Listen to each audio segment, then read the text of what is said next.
Ang susunod na inyong mapapakinggan ay hango sa opinyon ng may akda. Malawak na pang-unawa ang kinakailangan.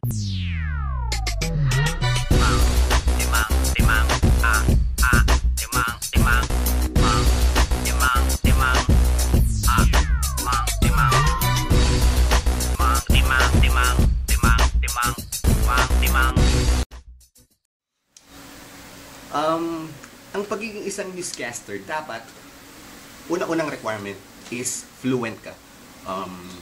Dapat, hindi ka nagbabuckle up, dapat dire-diretso yung pagsasalita mo. Madaldal ka, or kung magdi-DJ ka man, dapat kwela ka, hindi ka naubusan na sasabihin. Yan ang numero unong criteria na hinahanap nila, at saka numero unong characteristics na hinahanap nila sa isang tao na gusto maging newscaster o maging DJ. Pero ito po, hindi po lahat ng newscasters perfect. May mga rin po yan, may mga palpak moments din po yan. Tulad po nito, panoorin po natin si Michael Fahatin ng Saksi GMA7. Ibig din namang nagtapos ang prayer march sa Maynila na yan, pero bago nagwakas, sari-sari muna eksenang nasaksihan sa pagitan ng mga pulis at mga ralista. At live mula sa Menjola, Maynila, saksi si Michael Fahatin.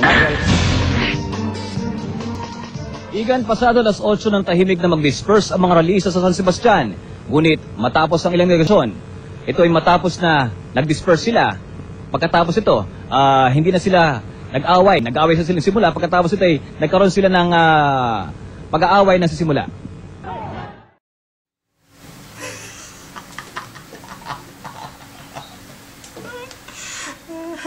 Ay, nako. Dinisperse ang mga nag-away kanina pero hindi sila nag-away, at dinisperse ang mga dapat i-disperse, kaya i-disperse ang mga nag-away na nag-away kanina sa simula. May naintindihan kayo sa nireport niya.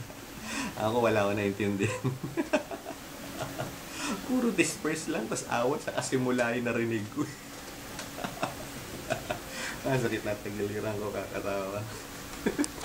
Pero hindi pa yan. Eto pa, isa sa mga main newscasters ng GMA, may kabalbalan din yan. Tignan nyo anong gagawin na ito, pugok na to. Mike Enriquez. Pasok! Hindi natutulog ang balita. Nakatutok kami 24 oras at talagang dapat matulungan. Balita. Nakatutok. Balita. Nakatutok. Balita. Nakatutok. Balita. Nakatutok kami 24 oras at talagang dapat matulungan.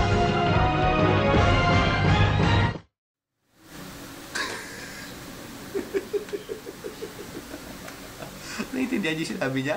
Ano ba? Hindi kita tatantanan. Excuse me po. May nabulol. Pero, ayan. Mahina pa yan. Ito po ang pinaka silliest moment para sa episode na to. Talagang sinave ko to panghuli. Walang iba kundi si Janina San Miguel, Binibining Pilipinas Miss World. Panoorin po natin ang kanyang sagot sa question and answer portion ng Binibining Pilipinas. Good evening. Okay. The question is, what role did your family play with you as candidate to Binibining Pilipinas? Well, my family's role for me is so important because they was the one who's very oh, I'm so sorry. My family, oh my God. I'm so sorry.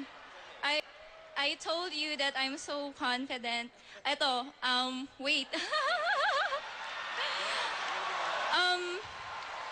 Sorry guys, because this was really my first pageant ever. Because I'm only 17 years old.